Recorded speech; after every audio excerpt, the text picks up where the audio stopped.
Алла Таала Кур'ан-ы Каримде адам баласына кайрылып мындай дейт: "Ey адам балдары, ар бир мечитке барганда, ар бир ибадатта өзүңөрдү коосо кыла" дейт.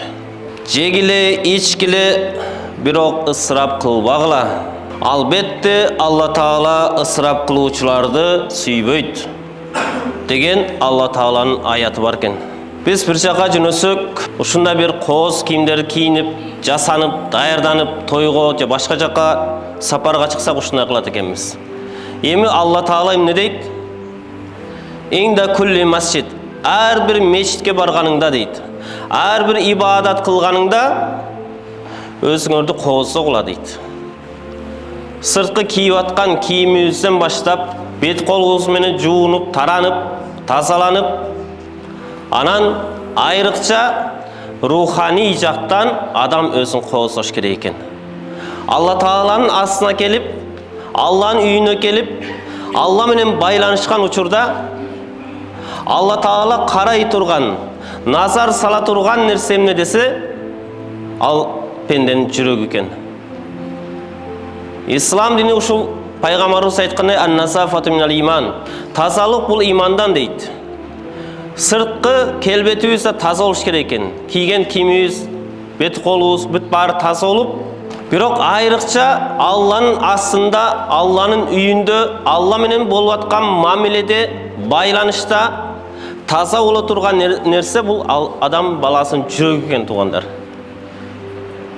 Жүрөктө текебердик болуп, жүрөктө мындай өзүн кыйынсынуу болуп, жүрөктө бир башка бир момун мусулмандарга болгон кек сактоо, өч алуу, көрө албастык, ушундай бир сыпаттар менен келе турган болсок Алланын үйүнө, ибадатка ошондой сыпаттар туруп, жүрөктө туруп, Аллаху акбар деп туруп, Алла менен байланыш түзө турган болсок, Алла Таала андай ибадатты, андай пенде менен болгон байланышты кабыл кылбай коет экен, туугандар.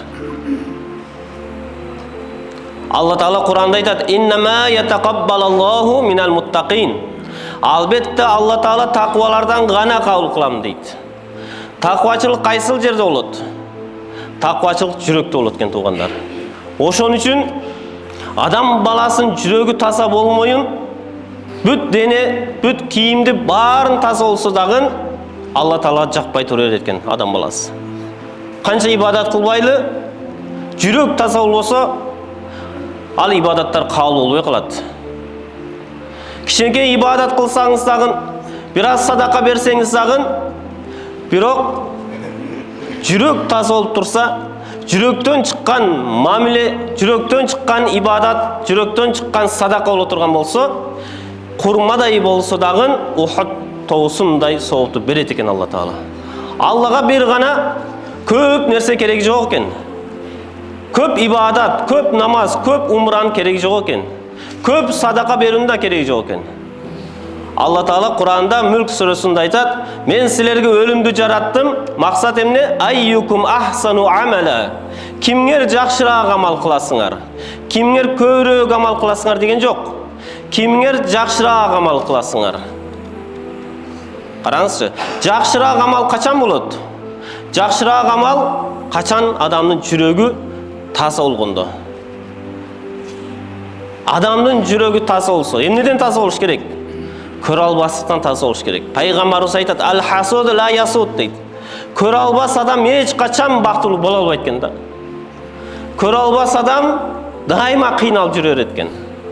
Проблемада жүрөт экен да. Көрө албастыкты жүрөктөн чыгарып салыш керек. Текебер адам дайыма кыйналат экен. Азапта жүрөт экен текебер адам. Текебердикти жүрөктөн чыгарып салыңыз, ушундай рахат. Сараң адам ал да кыйынчылыкта жүрөт экен да. Сараңдыктын айынан. Сараңдыкты жүрөктөн чыгарып салыңыз, рахатка ушул дүйнөдө бейишти көрүп баштайсыз иншалла. Рахатты ушул дүйнөдөн таап баштасаңыз болот. Кечиримдүү адам, кек сактаган адам дайыма ооруйт. Давление, сахар менен ооруп жүрө берет. Кекти жүрөктөн чыгарып салыңыз, Аллага тапшырып коюңуз, ошол сизге проблема кылган адамды Алла өзү жазалоочу. Бул дүйнөдө же акыретте жазасын берет. А сиз жүрөктөн чыгарып салыңыз ал нерсени. Кечиримдүү болуп коюңуз, жүрөгүңүз эс алат. Ушул дүйнөдө эс алышыбыз керек. Ушул дүйнөдө эс алсак болот туугандар. Мумундар. Ошондуктан ар бир мечитте, ар бир ибадатта өзүңөрдү коозо кыла дегенден максат туугандар биринчиден ушул сырткы кийим-кече денебизди коозоп, тазалап, жууп келгенден кийин экинчи эң бир көңүл бөлө турган нерсе ушул жүрөк экен туугандар. Жүрөккө маани берейли. Жүрөктү таза кармайлы. Жүрөк таза болбой, жүрөктө бүт күнөө менен көрө албастык, кызганычтык, тегебердик, сараңдык ушундай сыпаттар менен жүрөктү алып жүрө берсек, кылган дуа дагы көтөрүлбөйт. Берген садака да кабыл болбой калат. Башка да кабыл болбой калат. Ошон үчүн туугандар, жүрөктү тазалайлы.